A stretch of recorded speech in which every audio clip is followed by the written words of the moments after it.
Beneath the pale, unrelenting sky of northern Canada, a team of explorers moved through forests so dense that snow seemed to swallow every sound. The wind cut like steel, but the true danger was the strain on trust and reason among men unprepared for the Arctic's silent judgment. Hunger, isolation, and the relentless cold tested every choice, every step, and every ounce of endurance. As you follow their path along the Coppermine River and across barren plains, you will encounter fragile outposts, frostbitten trails, and the quiet erosion of morale that led to mutiny, murder, and despair. The frozen rivers, ice-choked lakes, and snow-laden forests reveal how ambition, error, and the Arctic's indifferent authority combined, turning a journey of exploration into a haunting examination of human survival and the fragile boundaries of reason. Setting sail into the unknown. The opening years of the 19th century placed the British Empire in an unusual position. After decades of war with revolutionary and Napoleonic France, peace had returned to Europe, and with it came an unexpected problem for the Royal Navy. The fleet that had dominated the seas during the conflict now found itself without a clear purpose, its ships idle and its officers searching for new challenges worthy of their training. In London, attention gradually turned northward toward a geographical puzzle that had fascinated European explorers for centuries. Somewhere within the maze of frozen channels and islands above North America, it was believed that a sea route might exist connecting the Atlantic Ocean to the Pacific. This theoretical corridor, known as the Northwest Passage, promised enormous economic rewards if it could be found, shortening the long voyage to Asia and placing whoever controlled it in a position of immense commercial power. Few men were more obsessed with this possibility than John Barrow, the influential administrator who oversaw the Admiralty's scientific and exploratory ambitions. Barrow believed that Britain, with its naval strength and global reach, was uniquely positioned to solve the mystery of the Arctic. Reports from whalers and scattered accounts from earlier voyages hinted that the northern seas might not be an impenetrable wall of ice after all. Some sailors claimed to have encountered whales in the Pacific that carried harpoons made in the Atlantic, suggesting that a hidden waterway connected the two oceans. Whether these stories were misunderstood observations or genuine clues remained uncertain, but for Barrow, they were enough to justify a renewed push into the polar regions. Beginning in 1818, the Admiralty launched a series of expeditions intended to probe the Arctic from different directions. Ships sailed north through Lancaster Sound and westward from Greenland, hoping to break through the frozen barrier that seemed to guard the Canadian archipelago. Early results were disappointing. Ice closed around the ships, captains turned back after misjudging the geography of unfamiliar waters, and months of effort often produced little more than fragments of coastline added to the map. Yet failure did not weaken Barrow's determination. Instead, it encouraged a more ambitious strategy that combined sea exploration with travel across the continent itself. If ships could not easily penetrate the Arctic from the ocean, perhaps explorers could approach it from the interior of North America. The vast northern territories that stretched between Hudson Bay and the Arctic Ocean were still poorly known to Europeans, though indigenous nations had travelled through them for generations. Rivers such as the Mackenzie and the Coppermine were believed to flow northward toward the Polar Sea, potentially providing a route that would allow explorers to reach the coastline and chart its unknown stretches. Mapping that coast might reveal whether a navigable passage truly existed among the islands beyond. To carry out such a mission, the Admiralty required an officer who possessed both determination and the ability to endure hardship. Their choice fell upon John Franklin, a young naval lieutenant who had already experienced Arctic conditions during a previous voyage towards Spitsbergen in 1818. Franklin had not yet achieved fame, but he had demonstrated a steady temperament and a willingness to continue working under extreme conditions.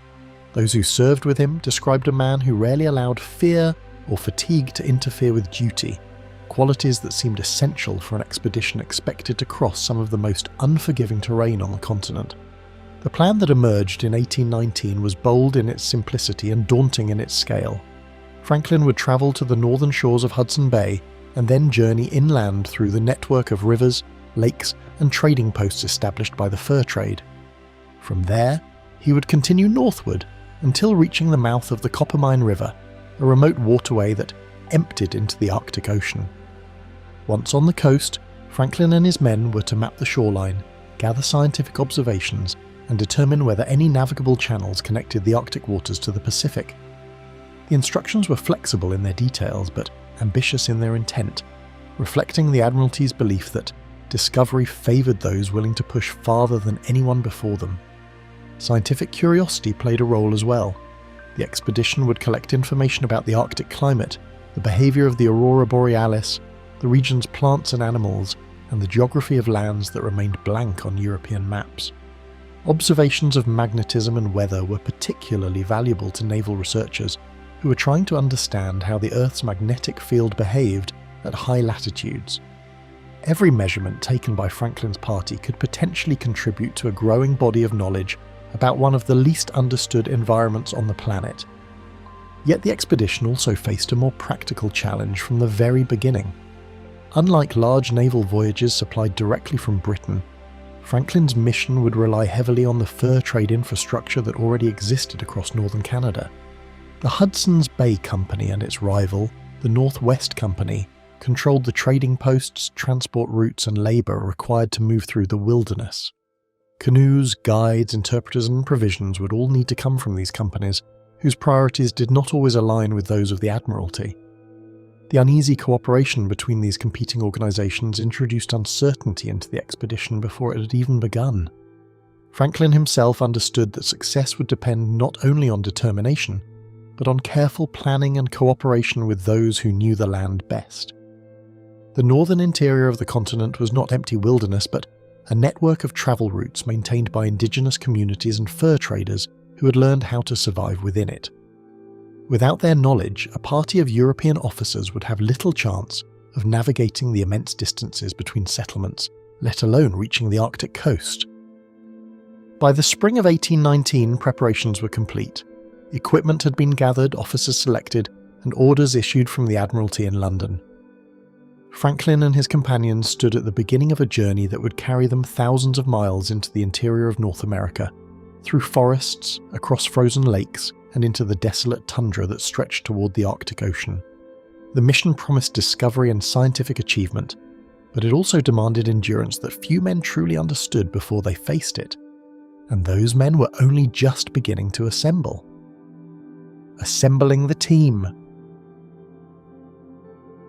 Franklin turned from maps and orders to the far more delicate task of selecting men who could endure the Arctic's unforgiving expanse.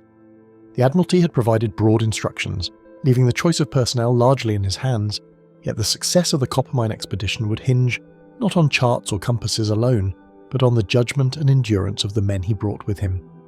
Letters of recommendation, prior service records, and whispered assessments of temperament all weighed on his decisions as he sought those who could withstand months of isolation, extreme cold, and scarce supplies. It was a balance between skill, experience, and character, and any misstep could prove disastrous in the wilderness they were about to enter. Even before departure, the shadow of uncertainty hung over the Enterprise. The vast northern expanse was barely mapped, and Franklin knew that a single misjudgment in personnel could mean the difference between survival and catastrophe.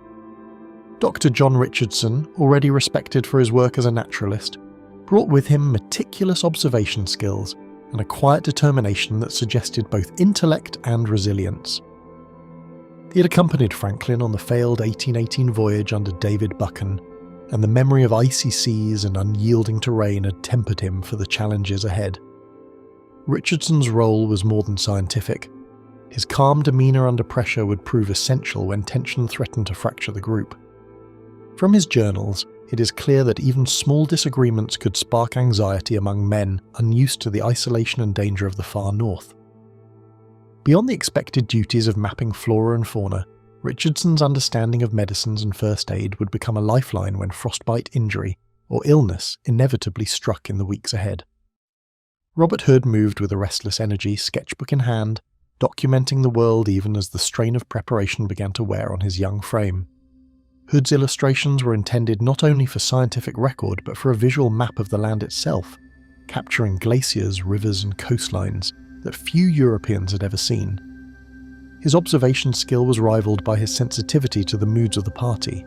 He recorded subtle cues of tension, fatigue and morale long before they manifested in open dispute. Yet his youth made him vulnerable to doubt, and Franklin would have to temper Hood's enthusiasm with guidance and reassurance. At times, Hood's meticulous nature veered toward obsession, and Franklin quietly worried that the pressures of months in the Arctic could overwhelm even the keenest mind. George Back, though less experienced, possessed a calm persistence, one that had carried him through the bitter cold of previous northern voyages. He approached each task methodically, whether it was repairing a canoe or preparing supplies for overland travel, showing a quiet endurance that made him indispensable to Franklin. Back's temperament offered balance to the impulsive tendencies of others, and his observations of wildlife and terrain would complement Richardson and Hood's scientific endeavours. Despite his reliability, however, the Arctic could test even the most patient men, and Back's resilience would soon be pushed to its limits. He was aware that in such a desolate landscape, a lapse in concentration could mean injury or death, and he mentally rehearsed every contingency, from river crossings to encounters with wildlife. John Hepburn, the pragmatic sailor, approached each logistical challenge with methodical precision, aware that supplies, tools and morale could unravel the expedition before it truly began. Experienced in long voyages and practical problem-solving, Hepburn was the man Franklin would rely on to maintain the expedition's physical foundation. From organising rations to tending to equipment, his tasks were the difference between survival and catastrophe. Even so, the strain of uncharted terrain and the ever-present scarcity of provisions would challenge his abilities and test the cohesion of the party as a whole. Hepburn also carried with him the quiet burden of foresight, knowing that poor decisions in provisioning or load management could doom the men long before the Arctic itself did. The Métis explorers, trained in river navigation and the subtle art of survival, offered knowledge of the wilderness that no European education could provide. Skilled canoeists and hunters, they understood the flow of rivers, the migration patterns of animals, and the hidden resources of the northern landscape. Their experience with overland travel and trade routes gave the expedition a crucial edge, though differences in language, culture, and expectations would require delicate negotiation.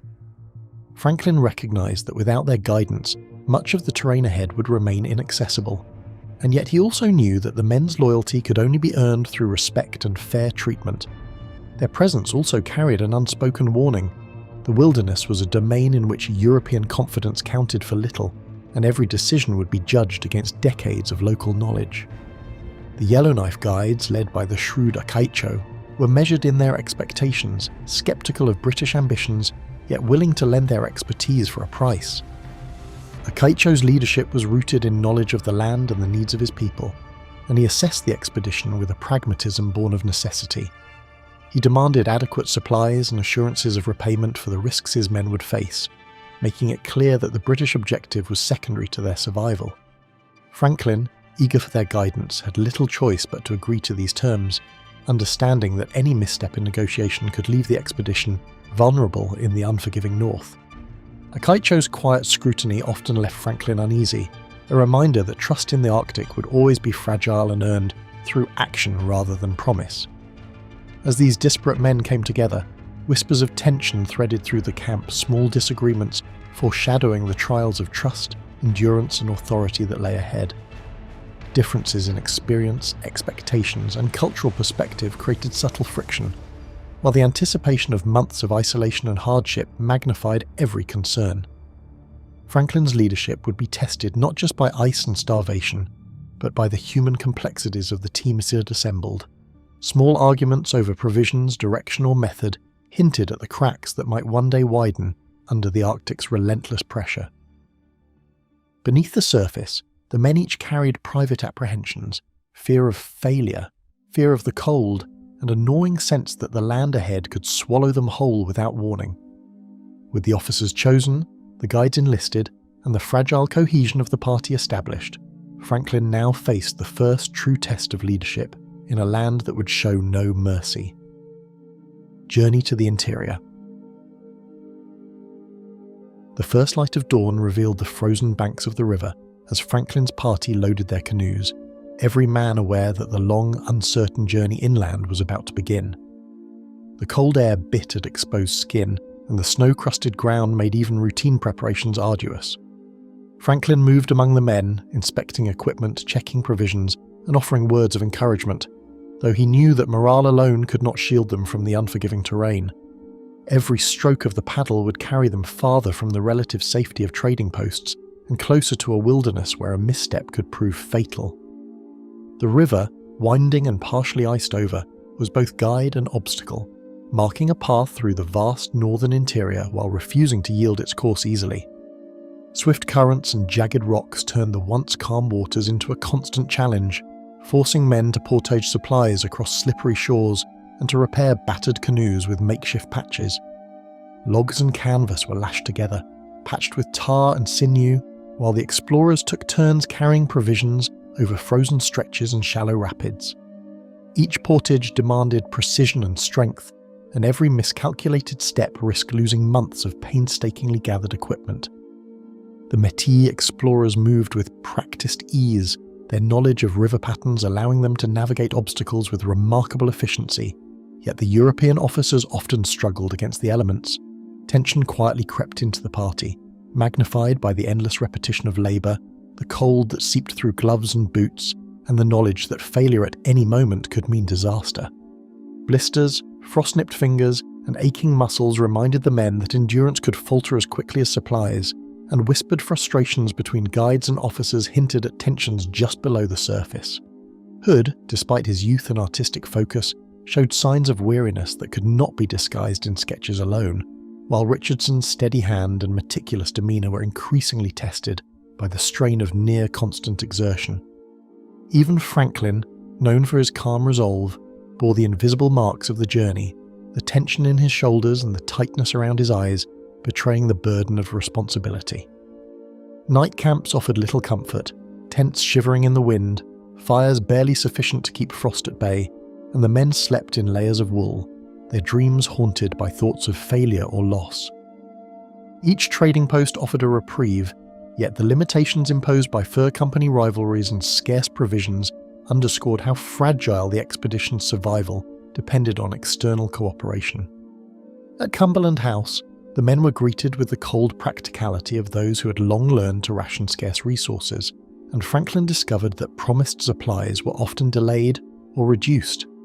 The ongoing competition between the Hudson's Bay Company and the Northwest Company meant that even small gestures of assistance were laced with self-interest, leaving the explorers to navigate not only geography, but human politics. Every delayed cache or missing provision added an invisible weight to the expedition, and Franklin began to understand that endurance required more than physical stamina. It demanded careful diplomacy, observation, and unflagging patience. The Métis and Yellowknife guides moved with a practiced ease that highlighted every misstep of the European men. Their knowledge of hidden portages, seasonal animal paths, and river currents proving indispensable for progress. The guides' canoes glided silently over icy waters, their eyes tracking subtle changes in wind, current, and ice patterns that would have escaped even the most attentive officer. Yet differences in language, cultural practice, and expectations occasionally created misunderstandings, small sparks of tension that Franklin had to carefully monitor. He realized that the success of the journey would depend not just on his leadership, but on earning the trust and respect of men whose world was profoundly different from his own. Every decision about route, pace, and resource allocation carried consequences that could ripple across days of travel and test the fragile cohesion of the party. Sudden snow squalls, treacherous ice patches, and spring floods reminded the explorers that the landscape itself was indifferent, and that human skill could only defer, not defeat, the forces arrayed against them. One morning the party awoke to find a rapid swollen with melting snow, forcing an unplanned portage of every canoe and nearly doubling the day's labour. At other times, hidden ice sheets shattered beneath weight, sending supplies and equipment plunging into freezing water and leaving men shivering with cold and frustration. These moments were harsh lessons in humility, and the men quickly understood that the Arctic did not reward arrogance or impatience. Even small errors could cascade into catastrophic delays, and the physical exhaustion of repeated missteps added to the psychological strain, each day blurring into the next under the unrelenting vastness of forests and frozen waterways. Hunters returned with meagre game, rations dwindled faster than anticipated, and subtle whispers of desperation hinted at the dire conditions that could soon consume the party entirely. Traps set along riverbanks yielded only sparse hares or birds, while snow-covered terrain hampered tracking larger prey. The men experimented with fishing through ice holes and foraging for edible roots, yet every small meal was a reminder of scarcity and the uncertain future. Franklin, conscious of his duty, pressed onward with cautious optimism, aware that their survival depended on conserving strength as much as morale. Each frayed nerve and whispered complaint threatened to unravel the delicate social fabric of the expedition, making trust a scarce commodity in a world where every misstep carried the weight of potential catastrophe. Between the endless forests and frozen waters, men stole brief moments to observe the silent expanse, where the enormity of the Arctic seemed to dwarf even the bravest among them. Richardson recorded flora and animal life with painstaking care, noting patterns that might aid future explorers, while Hood sketched glaciers and river bends with a precision that would later inform European understanding of the far north. Even in exhaustion, the men could not escape a sense of awe, a recognition that they were witnessing a world largely unseen by outsiders. Yet the beauty of the landscape only heightened its menace. The same rivers that offered a path also hid treacherous currents, and the silent forest contained dangers unseen until a misstep revealed them. At last, the first sight of Great Slave Lake offered both relief and trepidation, a vast horizon promising progress, but also the knowledge that the harshest trials were still to come. The lake's expanse stretched far beyond the eye, its winds carrying both promise and threat, and Franklin understood that each mile traversed inland had only increased the stakes of their expedition. The journey had tested not only physical stamina, but the very character of the men, revealing fissures that might widen under harsher conditions and leaving the party to confront the delicate balance between survival, duty, and the unknown wilderness that lay ahead. The frozen wilderness stretched ahead like an unbroken warning, and Franklin knew that every step forward would test not just skill, but the very limits of human endurance. Winter at Cumberland House. A biting wind tore through the forest as Franklin's party reached Cumberland House, revealing that the hardest miles might have been behind them, yet the true test of endurance had only begun. The small trading post, a collection of log cabins barely visible against the snow-dusted landscape, offered scant shelter from the vast and unyielding wilderness. Inside, the men were met with the smell of smoke, stale provisions, and the faint scent of furs, but the warmth was minimal and fleeting. Franklin, accustomed to organising expeditions, quickly understood that survival here would require more than maps, compasses, or careful planning.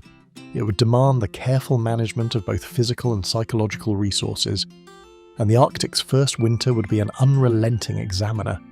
Every creaking log, every shadowed corner of the cabins seemed to hint that the wilderness was already watching, assessing their fortitude in silence.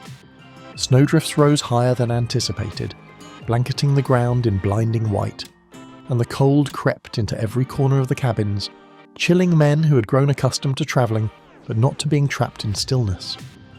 The wind howled relentlessly across the frozen rivers, rattling the wooden walls and filling the nights with a hollow, almost sentient sound that seemed to echo the isolation of the far north. Even within the cabins, temperatures dropped far below what was tolerable, and the explorers quickly learned that fires consumed fuel far faster than expected. Franklin and Hepburn took on the constant task of shoveling snow for insulation and maintaining the meagre warmth, yet each effort was a reminder of the unceasing indifferent power of the Arctic. Ice would form along windowsills and in the corners of rooms, cracking wood and whispering of dangers that were invisible yet ever present. Rations were rationed again, and the hunters returned with little more than frozen rabbits and traces of fish, each empty-handed return intensifying a quiet but growing anxiety among the men. Provisions promised from fur traders had been delayed or lost in transit, forcing Franklin to make increasingly difficult allocation decisions. Each meal became a measure of both survival and morale, as men who had already endured a grueling trek faced the creeping awareness that food might not be enough to sustain them through the bitter months ahead. Small portions were divided with careful precision, and men learned to chew slowly, savouring what little nourishment was available, all while the knowledge of scarcity hung heavily in the air. Even Franklin noted the pallor of faces and the nervous tapping of fingers during meals, subtle signs that the cold and hunger were beginning to infiltrate the mind as well as the body. Frostbitten fingers, stiff joints, and frozen teacups became daily reminders that the Arctic claimed strength silently, leaving even the hardiest explorers weakened by the relentless cold. Richardson's careful notes chronicled the subtle but unmistakable signs of malnutrition and fatigue, from swelling of the ankles to the pallor of men's faces, and Franklin recognized that endurance was a fragile quality, tested not only by distance or terrain but by the slow erosion of the body itself. Tasks that would have once been routine, cutting wood, repairing tents, mending clothing, became monumental, each requiring deliberate effort and attention, lest exhaustion lead to accidents or injury. The men began to whisper of aching limbs and restless nights, and though they maintained appearances, their journals betrayed fleeting despair, as if the wilderness had begun to invade their thoughts. The isolation and monotony gnawed at tempers, turning minor disagreements into simmering conflicts that threatened the fragile balance of authority and loyalty within the group. Hood, sensitive and observant, recorded in his sketches the furtive glances and brief arguments that hinted at an underlying tension growing stronger with each passing week. The Métis and Yellowknife guides, accustomed to the rigours of northern travel, maintained their composure but offered subtle reminders that European endurance alone would not suffice. Language, culture, and expectation interwove with fatigue, creating a climate in which miscommunication could easily escalate into outright confrontation. Franklin understood that leadership here required vigilance and patience, balancing discipline with empathy, knowing that morale could be as vital as any food or fire. The smallest slight, a misjudged tone or mislaid tool, could trigger ripples of dissent that snowballed beneath the silent, indifferent sky. Evenings offered glimpses of haunting beauty. Auroras painted the sky with eerie light, a reminder of the vast, indifferent wilderness surrounding men who were both awed and unnerved by its scale. In the stillness between storms, the men sometimes paused, gazing skyward, feeling a mix of reverence and foreboding. The shimmering curtains of green and red light were like distant spirits observing their fragile presence, a silent witness to human struggle and vulnerability. Such moments, though brief, allowed the explorers to record their observations, to reflect on the magnitude of their undertaking, and to recognize that the land they traversed was as enigmatic as it was unforgiving. Even the animals seemed distant, shadows flickering across the snow, reminding the men that life continued with indifferent resolve beyond the walls of the cabins. Every misstep, missed hunt, or frostbitten morning seemed to whisper that the challenges awaiting along the Coppermine River would be far harsher, testing the limits of human endurance and resolve. Supplies dwindled at an unpredictable pace, and even small injuries threatened to compound into serious setbacks. Franklin's decisions became matters of life or death, with each choice, whether to rest, to push onward, or to ration further, resonating through the morale of the group. The sense of isolation deepened as letters from home were impossible and the nearest friendly settlement lay hundreds of miles away, leaving men to confront the stark reality of their vulnerability in the immense northern wilderness. Shadows lengthened along the frozen rivers, and the quiet of the forest suggested a world that would not yield to human ambition without exacting its toll. As the first winter closed in, each day felt like a slow drift toward an unknown threshold, where the Arctic itself seemed to measure the courage and resilience of those who dared to enter its domain.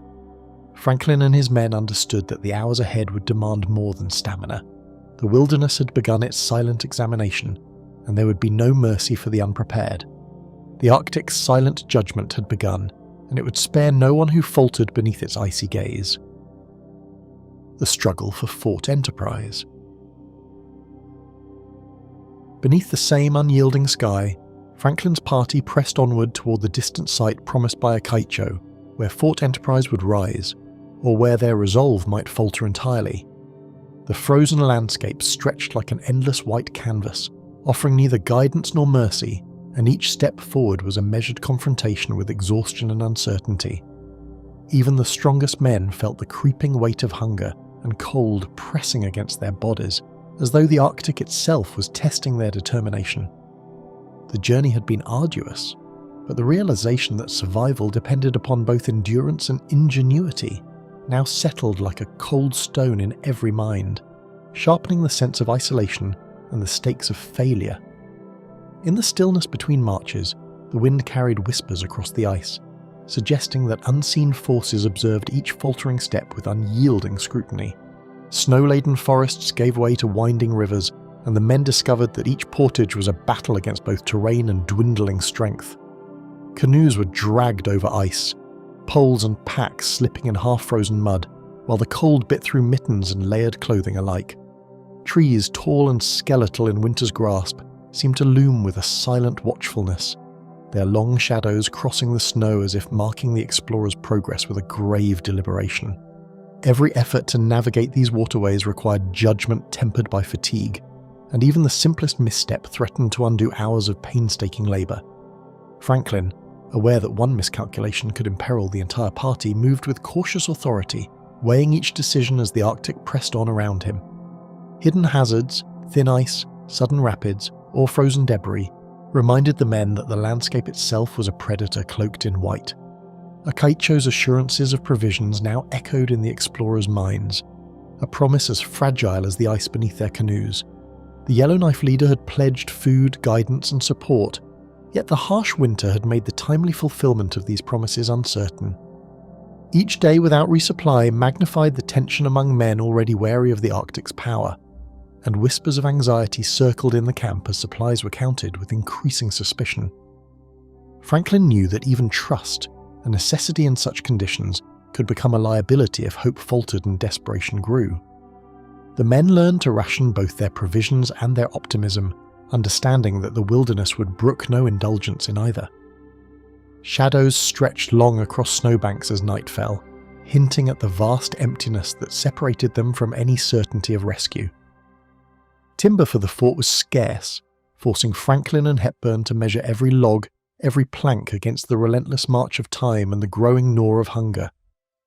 The site chosen along the Snare River was strategic yet unforgiving, requiring the construction of shelters strong enough to resist wind, snow, and the shifting ice of early spring.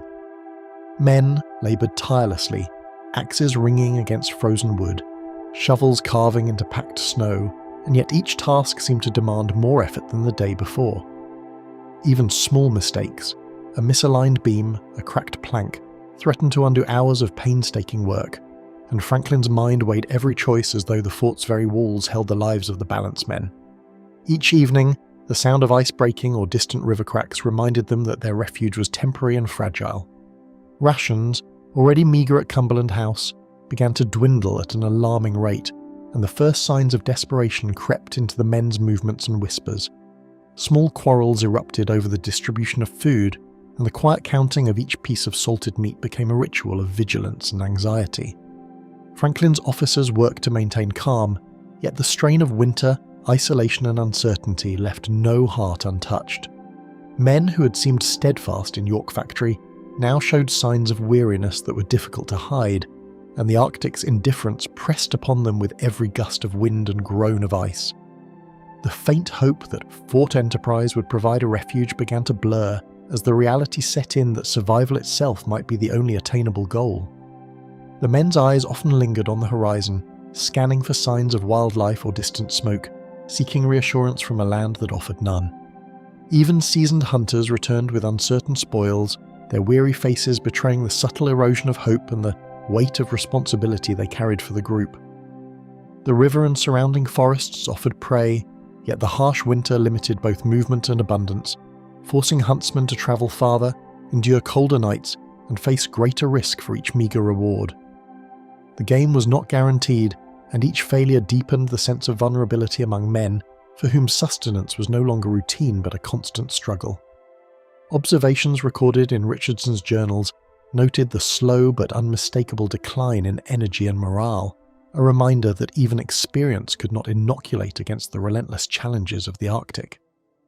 At night, faint howls carried across the frozen river, a subtle reminder that predators, like hunger itself, were never absent.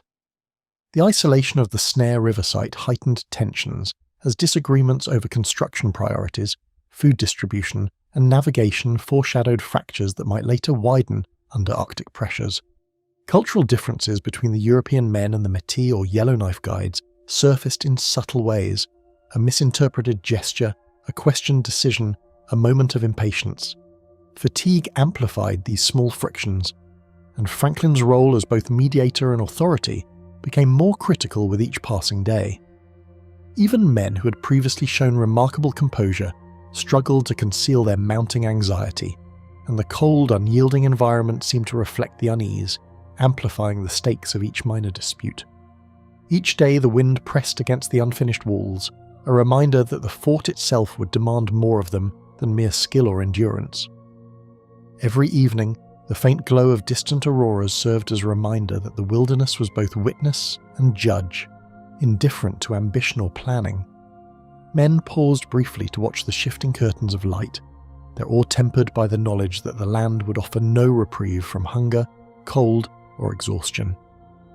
Conversations dwindled, and silence fell heavy in the cabins, broken only by the occasional snapping of frozen wood or the hushed counting of rations. Such moments reinforced the understanding that Fort Enterprise was not merely a construction project, but a crucible testing courage, leadership, and endurance in a landscape that demanded respect and vigilance at every hour. Even the smallest crack in the ice outside seemed to echo the fragility of their precarious hold on life and shelter. As the fort's timbered walls rose against the grey northern sky, Franklin felt the Arctic's invisible gaze, a patient, unyielding force weighing every act and silently recording every human frailty. Starvation and desperation on the barren lands. What had once felt like a fragile refuge was left behind as the party stepped out from Fort Enterprise into a landscape that offered no shelter, no certainty, and no promise of return. The rough walls they had raised along the Snare River faded behind them, and with each step forward, the illusion of security dissolved into the vast openness of the barren lands. There were no trees here to break the wind, no cabins to retreat into, only a sweeping expanse of frozen ground that stretched beyond sight.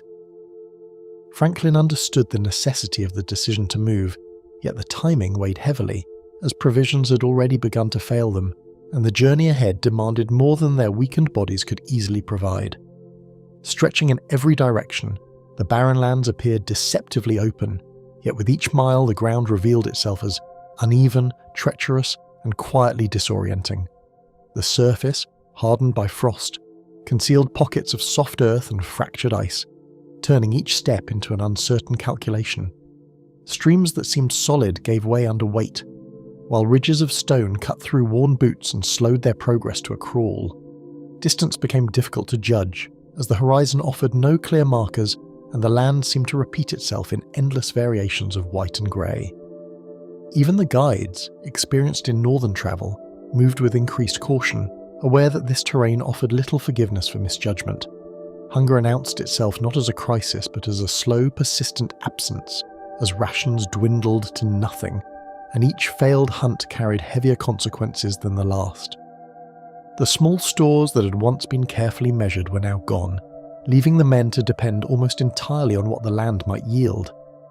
Lichen was scraped from rocks and boiled into a bitter paste, its meagre nourishment barely enough to sustain movement, while scraps of leather were softened in water and consumed out of necessity rather than hope. Game proved elusive, and the few animals sighted were often too distant or too swift to secure. Each day without food deepened the awareness that survival was no longer a matter of planning, but of endurance against a steadily tightening margin. Limbs that had once carried loads with steady strength now faltered under their own weight, as cold and starvation combined to drain the men of even the simplest endurance. Muscles weakened, steps shortened, and the effort required to lift a pack or cross a ridge grew disproportionate to the task itself. Frost gathered along clothing and skin, and the body's ability to generate warmth diminished as nourishment failed. Richardson's observations, recorded with clinical precision, noted the swelling, fatigue, and gradual loss of physical resilience that overtook the party. Even rest brought little recovery, as the cold seeped into bones and sleep offered no real reprieve from the strain. Silence began to replace conversation, and in that quiet, thoughts turned inward, where doubt and fatigue eroded the clarity that had once guided their decisions. Men who had once spoken freely now conserved their energy, answering in brief words or not at all, their focus narrowed to the rhythm of movement and the effort to continue. The vast openness of the land amplified this inward retreat, making each feel isolated even within the group. Hood, attentive to such changes, noted the subdued expressions and distant gazes that suggested minds weighed down by more than physical exhaustion. The absence of familiar structure, no walls, no routines, no certainty, left space for unease to take hold in ways that were difficult to confront or articulate. With few landmarks to anchor their progress, the act of moving forward became an exercise in uncertainty, where each chosen direction carried the risk of quiet error. The sun, when visible, offered limited guidance, its position obscured by shifting clouds and the low arc it traced across the sky. Snowfall erased tracks almost as quickly as they were made, and the land provided little indication of distance travelled or ground yet to cover. Franklin relied on the experience of his guides and his own judgment, yet even these were tested by the conditions. The possibility that they might already be off course lingered unspoken, a doubt that grew heavier with each uncertain mile. Beneath the surface of the frozen ground lay dangers that revealed themselves without warning, from brittle ice to sudden shifts in weather that could halt progress entirely. Lakes that appeared solid cracked under pressure, forcing hurried retreats and cautious detours, while winds rose without notice, driving snow across the landscape and obscuring what little visibility remained. Exposure became a constant threat, as the lack of shelter left the men vulnerable to every change in the environment.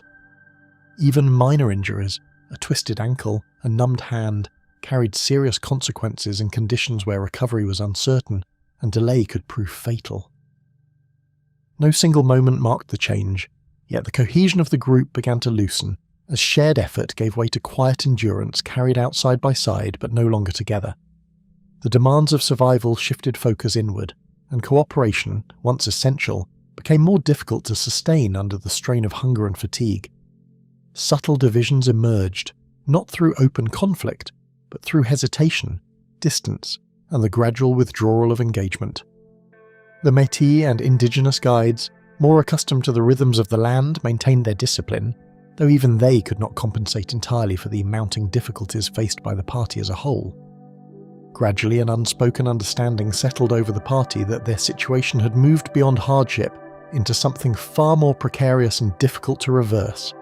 The land offered no reassurance, no indication that conditions would improve, and the absence of food or clear direction weighed heavily on every decision. Franklin's leadership remained steady, yet the choices before him narrowed with each passing day, shaped more by necessity than intention. The barren lands, vast and indifferent, seemed to absorb their strength without acknowledgement, reducing each effort to a quiet struggle against forces that could not be negotiated or overcome through the will alone. Somewhere ahead, beyond the endless expanse of snow and silence, lay a threshold from which none of them would return unchanged. Mutiny, breakdown, and splintering.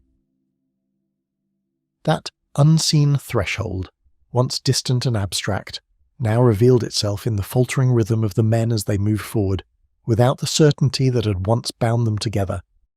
The steady cohesion that had carried them across rivers and through forests seemed to thin with each step, replaced by a quiet hesitation that was difficult to name but impossible to ignore. No single event marked the change, yet something essential had shifted, as though the long strain of hunger and exposure had finally begun to erode the structure that held them as a unified party. Even their pace reflected this alteration, uneven and inconsistent, as if each man now moved according to a separate measure of endurance. At times one would pause without explanation, staring across the empty land as though trying to recall a thought that had already slipped away, while others pressed on a few steps farther before noticing the distance growing between them.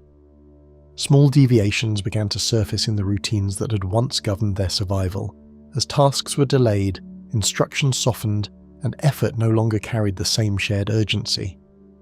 Loads were set down for longer than necessary, fires were tended without the same vigilance, and responsibilities that had once been assumed collectively now required repeated direction. What might once have been corrected with a word or glance now lingered unaddressed, creating small gaps in the rhythm of their progress. Franklin observed these changes with growing concern, aware that discipline in such conditions was not merely structure, but a safeguard against collapse. Even simple sequences, gathering fuel, preparing a meal, securing equipment, were occasionally left incomplete, as though the mind had lost its ability to follow through from intention to action. Hunger, no longer a background strain, began to alter perception itself, dulling judgment and sharpening irritation in ways that were subtle yet increasingly difficult to ignore. Men who had once calculated distances and provisions with care now struggled to maintain focus, their thoughts drifting toward the constant ache of emptiness. Decisions that required clarity were met with delay, and simple discussions carried an undercurrent of impatience. Richardson's observations, grounded in careful record, noted the visible effects of prolonged deprivation, the weakening of both body and mind, and the gradual narrowing of attention to immediate need rather than long-term survival. Some repeated the same questions moments after they had been answered, while others fixated silently on the idea of food, their expressions distant, as though imagining sustenance had become a substitute for its absence. Tensions that had long simmered beneath restraint found quiet expression in disagreement, where decisions were met not with obedience but with hesitation and doubt. Suggestions were questioned, not always openly but through tone, pause and reluctant compliance. The direction of travel, the division of labour, even the pace at which they moved became points of friction, each disagreement carrying more weight than the last. Franklin's authority remained intact in form, yet the certainty with which it had once been received now wavered, as though the conditions themselves had begun to challenge the very idea of command. At times, instructions were followed only after a delay that felt deliberate, leaving uncertainty as to whether the hesitation came from exhaustion or a quiet resistance that no one openly acknowledged. Moments of neglect gave way to actions that could no longer be dismissed as fatigue alone, as essential tasks were abandoned and the careful management of supplies began to unravel. Equipment was handled with less care, tools were misplaced or left exposed to the cold, and the fragile balance of what remained of their provisions grew increasingly uncertain. In some instances, items that should have been preserved were consumed too quickly or used without consideration of their necessity. These were not acts of open defiance, but they carried the same consequence, eroding the thin margin that separated endurance from failure. A misplaced tool or wasted scrap of material now held consequences far beyond its immediate value, yet such losses occurred with increasing frequency, leaving behind a quiet unease that something more than carelessness was at work. Some men withdrew into themselves with a distant stillness, while others moved with restless urgency, their behaviour shaped less by reason than by the strain pressing upon them. Conversations became fragmented, often ending before they fully formed, while glances replaced words in a growing atmosphere of unease. Those who once shared burdens now did so unevenly, their capacity dictated not by willingness but by the limits of their condition. Hood, attentive to such shifts, noted the subtle but unmistakable change in demeanour, as though each man had retreated into a private struggle that could no longer be fully shared with the group. One might walk for long stretches without speaking, only to suddenly quicken his pace for reasons unclear, while another lingered behind, moving slowly as though detached from the urgency that still drove the rest forward. Authority remained in place, yet its influence seemed to waver, as the distance between command and compliance widened with each passing day. Franklin and his officers continued to issue directions, yet the execution of those orders no longer carried the same cohesion or reliability. Decisions that once guided the entire party are now fractured in practice, shaped by individual capability and will. The burden of leadership grew heavier, not because of opposition, but because the structure it relied upon had begun to give way under the weight of circumstance. Even when orders were clear, their outcomes became unpredictable, as though the connection between decision and action had weakened beyond the control of any one man. Gradual separation emerged not through declaration but through circumstance, as the party's movement lost cohesion and smaller divisions began to take shape. Men fell behind or surged ahead, sometimes by necessity, sometimes without clear reason, creating gaps that were not always immediately closed. The line between temporary distance and meaningful division began to blur, and the act of travelling together no longer guaranteed unity. The landscape, vast and indifferent, seemed to absorb these separations without a trace, offering no resistance to the quiet splintering taking place within the group. At times, figures ahead appeared as distant shapes against the pale horizon, while those behind faded into obscurity, leaving each man momentarily uncertain of his place within the whole. What had once been a unified expedition now stood on the edge of fragmentation, where survival itself seemed to demand choices that would divide rather than preserve. The combined weight of hunger, exhaustion and uncertainty had altered not only their condition, but their connection to one another, replacing shared purpose with individual endurance. Each man carried forward what strength remained, yet the sense of collective movement had weakened beyond easy repair. The realization settled without declaration, heavy and undeniable, that whatever lay ahead would test not only their ability to survive the land, but their ability to remain bound to one another within it. Trust, once assumed without question, now lingered in fragile measure, shaped by doubt, fatigue, and the growing awareness that reliance on others could no longer be taken for granted. From that point onward, whatever remained of their journey would no longer be carried by a single will, but by fragments moving uncertainly through the same unforgiving silence. Michel and the murder of Hood. In the uneasy silence that followed their gradual splintering, the danger that remained no longer stretched across distance, but settled quietly among the few who still travelled together. The barren lands had stripped away the bulk of the expedition's cohesion, leaving a fragile band whose survival depended on careful observation of both the landscape and one another. The snow-laden plains and skeletal forests provided no cover for mistakes or miscalculations, yet the smallest interpersonal shift now carried consequences as immediate as a misstep on the frozen ground. Franklin's men had learned that isolation magnified every decision, and the absence of oversight allowed suspicion to grow where fatigue and hunger had already eroded restraint. Amid this diminished company, Michel's presence began to draw a different kind of attention, not through open defiance, but through small, irregular patterns that resisted easy explanation. Tasks once assigned collectively were either delayed or performed with subtle disregard, and Michel's movements suggested an unpredictability that made the most attentive officers uneasy. He lingered near stores of provisions longer than necessary, hesitated when questioned, and occasionally offered explanations that seemed rehearsed or incomplete. What might have been considered eccentricity in an ordinary context became a source of quiet alarm, sharpened by the constant pressure of cold, hunger, and the endless monotony of the barren terrain. Initially mistaken for fatigue, the feeling soon gathered into a quiet awareness, as Hood and Richardson observed these inconsistencies with a caution neither fully voiced nor dismissed. Hood, whose sensitivity to human behaviour had often served the expedition well, noted a tension in Michel's eyes, a readiness that seemed out of proportion with circumstance. Richardson, ever meticulous in his observations, recorded subtle anomalies, provisions moved, tools carelessly handled, small arguments unusually pointed, and began to sense that what was happening went beyond the ordinary strain of survival. Each shared glance between the two officers carried the unspoken acknowledgement that trust long assumed was now precarious. Separated now from the structure of the larger expedition, each movement and exchange carried greater weight, as though the absence of others had narrowed the space in which trust could exist. The men's conversations were clipped, punctuated by pauses that stretched unnervingly in the frozen air. Every pause or hesitation seemed to emphasize Michel's presence, his quiet, deliberate steps over the snow, and the way his gaze sometimes lingered on the group longer than etiquette warranted. Even small actions, a bent nail, a misaligned tent flap, a piece of dried meat moved slightly aside, took on significance as evidence of intent, whether conscious or not, in a land that punished weakness with a slow but unforgiving certainty. Without warning or visible escalation, the fragile balance that had held their small party together gave way in a moment that could not be undone.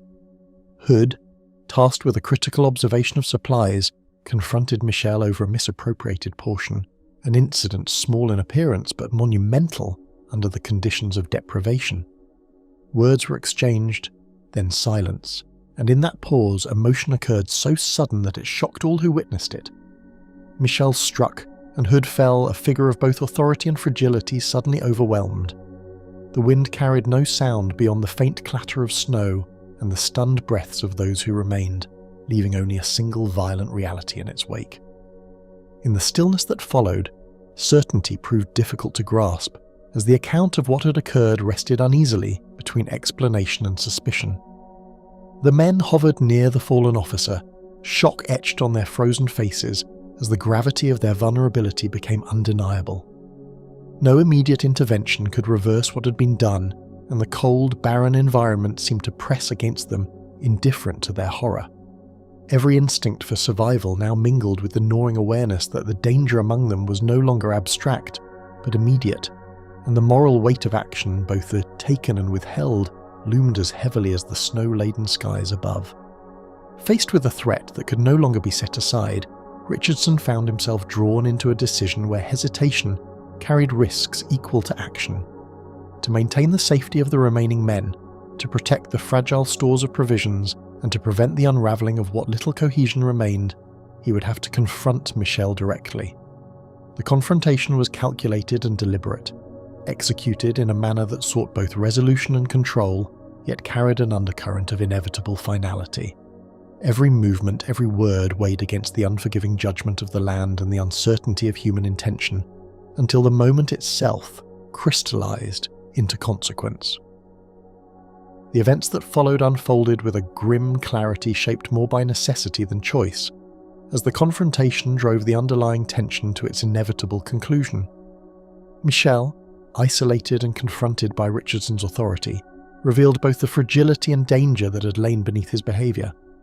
The officer's decision, informed by survival, necessity, and a grim moral calculus, removed the immediate threat while leaving a residue of doubt, unease, and an understanding that human instinct in extremis could not be fully predicted. The barren land bore witness in silence, its empty expanses reflecting the irreversible nature of what had occurred.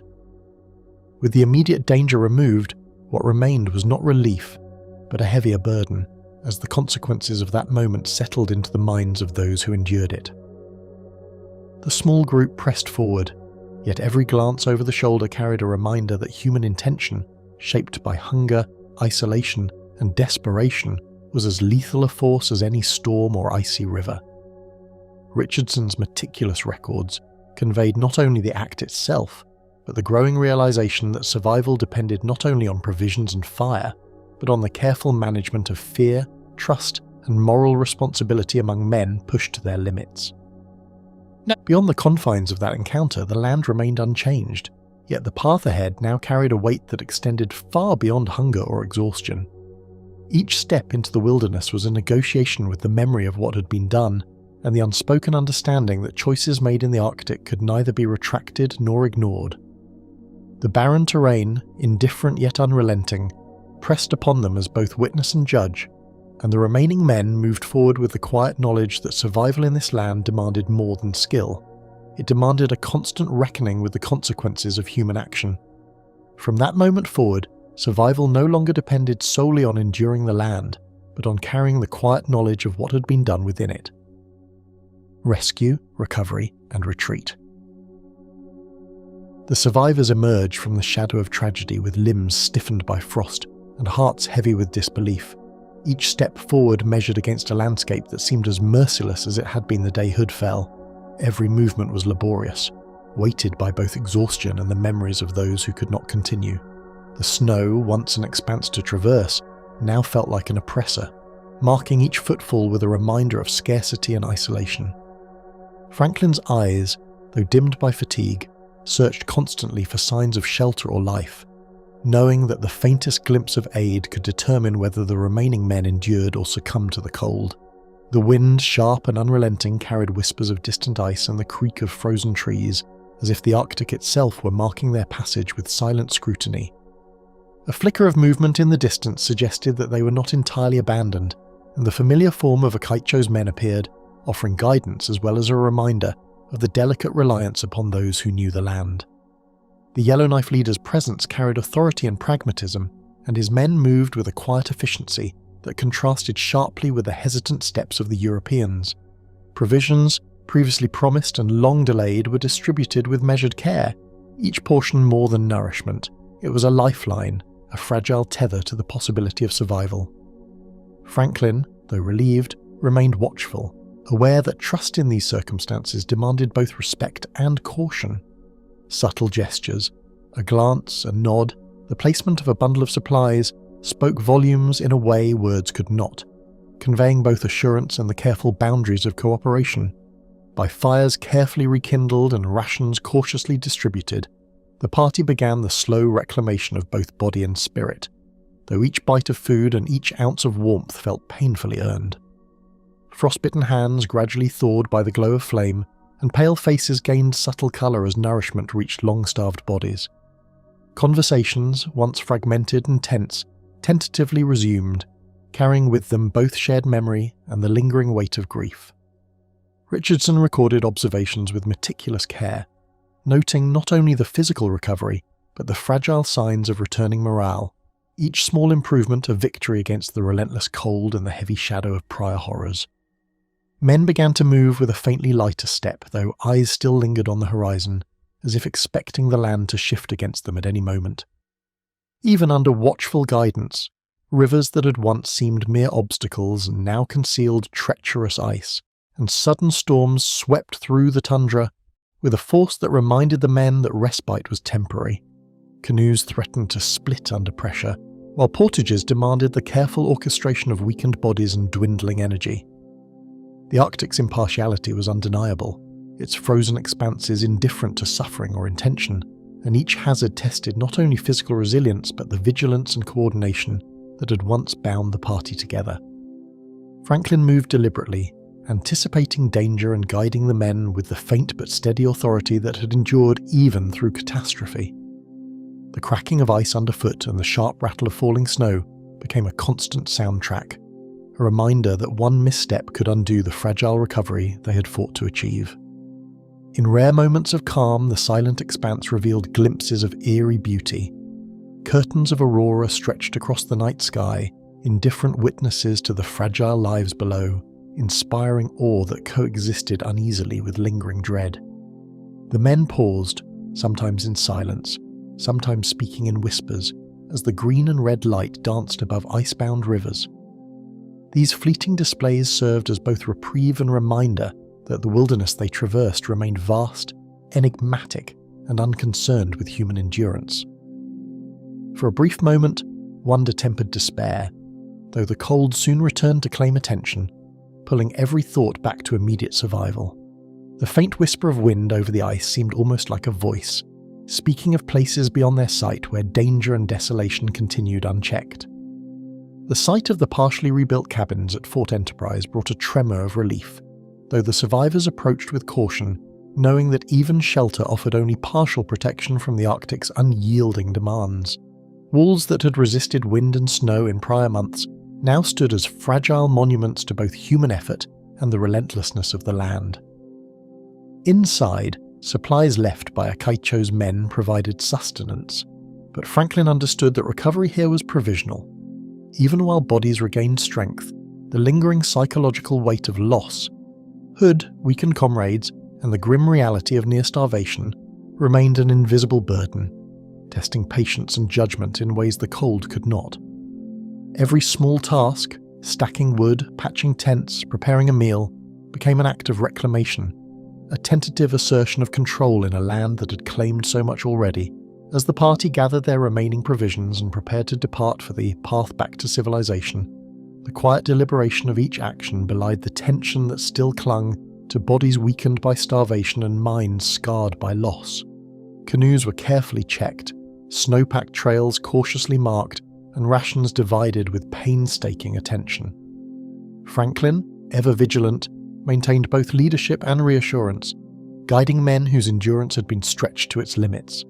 Every mile towards safety was measured not just by distance, but by the men's ability to maintain coordination, conserve energy, and resist the temptation to succumb to despair.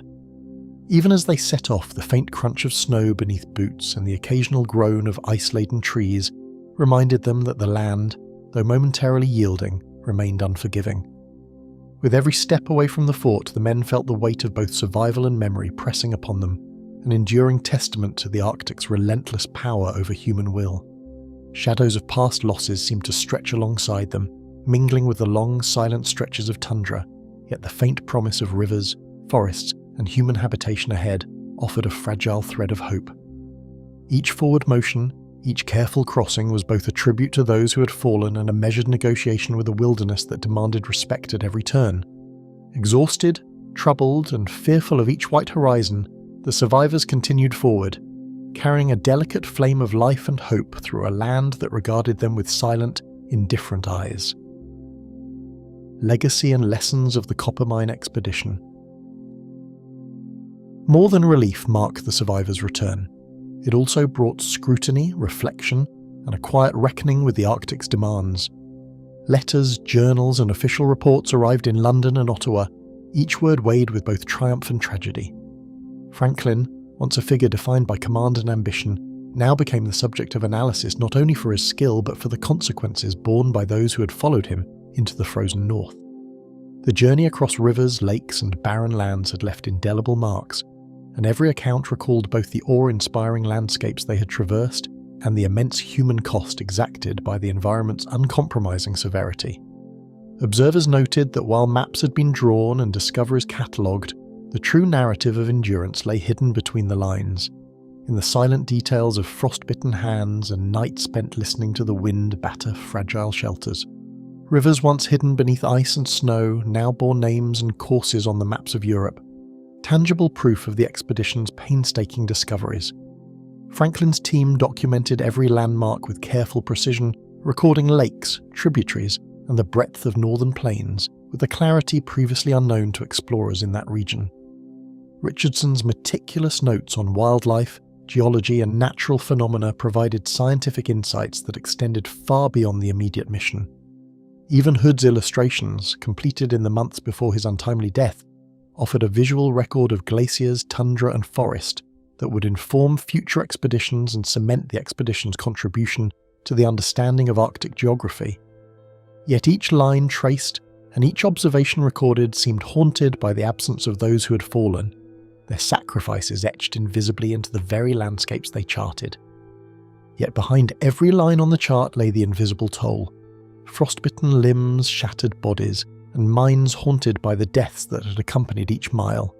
Every misstep across frozen rivers, every night spent huddled against the Arctic wind, left scars that were not always visible on return.